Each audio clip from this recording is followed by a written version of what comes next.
এনারা ছিলেন খুবই দুঃখিত দম্পতি, যাদের বিয়ের বহু বছর পরেও কোনো সন্তান আসছিল না।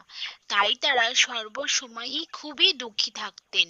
তাড়াতাড়ি বাজারটা নিয়ে যাই, বউ কি করছে কি জানি। এই, তোমরা কেমন আছো? কতদিন তোমাদের সাথে দেখা হয় না, কথা বলারও সময় পাই না গো। কে বলছে সময় পাই না? তোমার বাড়িতে কে আছে আর তোমার কি কাজ আছে? তোমার তো কোনো বাচ্চা কাচ্চাও নেই যে তাদের কাজগুলো তোমাকে করতে হয়। আমাদের বাড়িতে দেখো, আমার দুটো বাচ্চা, এই 4টে করে বাচ্চা, ঠিক আছে? তাদের কাজ করতে হয়, তারপরে সংসারের কাজ করতে হয়, স্বামীদের কাজ করতে হয়। আমরা বলবো কোথায় আমাদের সময় নেই? এসে শোনাচ্ছে ওনার নাকি সময় নেই। যাও তো এখান থেকে, যাও তো। ঠিক আছে বাবা, চলে যাচ্ছি। আমাকে নাটক দেখাতে এসেছিল, ওনার নাকি সময় নেই, ভালো করে শুনিয়ে দিয়েছি। কই গেলে গো? বাজারটা তো নিয়ে এসেছি গিন্নি। কি হলো? এদিকে ফেরো। আমি কি বলছি, কি কি সবজি নিয়ে আসলাম দেখো, আজ কি রান্না হবে। তাড়াতাড়ি রান্নাটা করো, আমাকে তো আবার খেতে যেতে হবে। কি হলো, তুমি এরকম মন খারাপ করে বসে আছো কেন? আরে এদিকে তাকাও, কথা বলো, না হলে আমি বুঝবো কি করে এইভাবে মন খারাপ করে রয়েছো? দেখো এখানে ভাত তো ফুটে যাচ্ছে, তাড়াতাড়ি ওঠো গো। জানো তো, মন খারাপ করব না আর কি করব। আজকে সকালে আমি ওদিক থেকে যাচ্ছিলাম, তখন চম্পা ওরা কথা বলছিল। আমি কি বললাম, আমার এখন সময় হয় না তোমাদের সাথে কথা বলার। আমাকে কতগুলো কথা শুনিয়ে দিয়ে বললো, তোমার তো বাড়িতে কি কাজ, তোমার তো সন্তানও নেই যে তোমার তার পেছনে সময় দিতে হবে। প্রত্যেক সময় আমাকে এমন কথা শুনতে আমার কি দোষ বলো? আহা গিন্নি, ওদের কথা তুমি এত কান দাও কেন? ওরা যা বলছে বলুক, আমাদের যা আছে কপালে তাই হবে। আমরা তো অনেক চেষ্টা করছি, যদি সন্তান আমাদের কপালে না থাকে, ঈশ্বর যদি না লিখে থাকে, তাহলে কি করে পাবো বলো? ও কথা অত মন খারাপ করতে নেই, চলো তো খেতে দেবে, তাড়াতাড়ি চলো। তোমরা চলে এসেছো? এত দেরি করলে কেন? যাও যাও, তাড়াতাড়ি যাও তো, আমার মেয়েটাকে আশীর্বাদ করো। তোমাদের আশীর্বাদ ছাড়া আমার মেয়ের যে সুস্থ সবল বাচ্চা জন্ম নেবে না।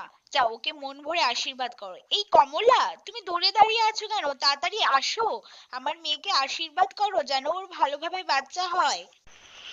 এই, ওকে আবার ডাকছো কেন? জানো না ওর বাচ্চা কাচ্চা হয়নি?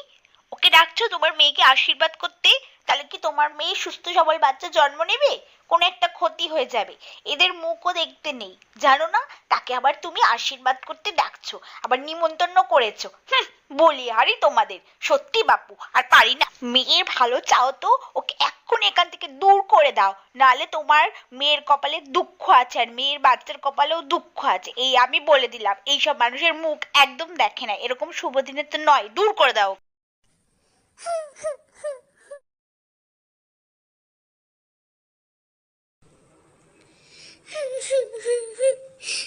সবাই আমাকে এরকম করে বলে, এরকম করে। কেন ভগবান, কেন? কেন সবাই আমাকে এরকম করে বলে? আমার যদি সন্তান না হয় এটাতে আমার কি হাত আছে? কেন ভগবান, কেন তুমি আমাদের সাথে এরকম করছো? তোমার কাছে কত চাইছি, কেন তুমি দিচ্ছ না আমাদেরকে সন্তান? আজ আমি বাড়ি যাব না, আজ আমি এই জঙ্গলেই আমার প্রাণ দিয়ে দেবো। আমার আর এত লোকের কথা ভালো লাগে না, যাই ওই গাছটার নিচে গিয়ে সারা রাত বসে থাকি। এই শিব শম্ভু, হে ভোলেনাথ, তোমার কাছে কত চাইছি, কত প্রার্থনা করছি, কেন তুমি আমাদের সাথে এমন করছো? আজ ওরা আমাকে কিভাবে বললো, আমার তো অনেক কষ্ট লাগে। হে ভোলেনাথ, আজ যদি তুমি দেখা না দাও, যদি আমাদেরকে সন্তান না দাও, আমি সারা রাত তোমার এই বেল গাছের নিচে মাথা কুটে কুটে মরে যাব। আমি সত্যি বলছি ভোলানাথ, তুমি সহায় হও, তুমি সহায় হও। আরে আর কাঁদিস না, তোকে আর নিঃসন্তান হয়ে থাকতে হবে না। তোর এই কষ্ট আমি দূর করতে চলে এসেছি। তোকে যা বলছি তুই তা মন দিয়ে শোন। তুই প্রতি সোমবার করে নির্জলা থেকে আমার শিবলিঙ্গে জল ঢালবি। আমি তাতে প্রসন্ন হয়ে তোর মনোবাঞ্ছা পূর্ণ করব। যা মা, এইবার ঘরে চলে যা। বাবা, বাবা তুমি এসেছো।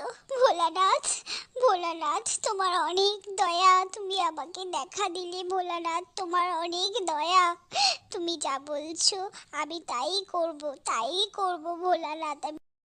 যা মা, এইবার ঘরে চলে যা মা। যা, আমি যা বললাম মন দিয়ে তাই পালন করবি। আমাকে শুধু একটা বেলপাতা আর বাতাসা চড়াবি, সেই বাতাসাটাই তুই খাবি। তোর মনোবাঞ্ছা পূর্ণ হবে। যা। আমি এটা কি দেখলাম? বাবা ভোলেনাথ এসেছিলেন। বাবা ভোলেনাথ আমাকে বলে গেলেন আমাকে আশীর্বাদ করবেন। আমার এই কি ভাগ্য! যাই তাড়াতাড়ি বাড়িতে যাই, বরকে গিয়ে সবটা বলি। আমাদেরকে এটা পালন করতেই হবে। যাই, আমি তাড়াতাড়ি বাড়ি যাই।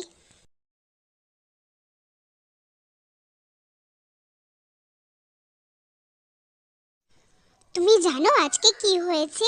আমি জঙ্গলে মন খারাপ করে বসেছিলাম, ভোলানাথ এসে আমাকে দেখা দিয়েছে এবং বলেছে তার আরাধনা করতে। আমি যদি মন দিয়ে তার আরাধনা করি তাহলে আমরা নিশ্চয়ই সন্তানের মুখ দেখতে পাবো গো। চলো না, চলো না, আমাকে মন্দিরে নিয়ে চলো। হে ভোলেনাথ, তোমার আদেশ অনুযায়ী আমি তোমার আরাধনা শুরু করলাম। তুমি আমার আরাধনায় সন্তুষ্ট হয়ে আমার মনের বাসনা পূরণ করো ভোলানাথ। আমাদেরকে আশীর্বাদ করো, এই প্রার্থনাই তোমার কাছে করি। তুমি আশীর্বাদ করো। এইভাবেই তারা বহুদিন ভোলানাথের আরাধনা করতে লাগলো এবং ভোলানাথ তাদের আরাধনায় সন্তুষ্ট হয়ে তাদেরকে উপহার দিল একটি সন্তান। এইভাবে ভোলানাথের আরাধনা করতে করতে তাদের কোল জুড়ে সন্তান চলে এলো। কেমন লাগলো তোমাদের এই গল্পটা? অবশ্যই আমাকে কমেন্টে জানিও। ভালো লাগলে শেয়ার করো আর অনেক ভালোবাসা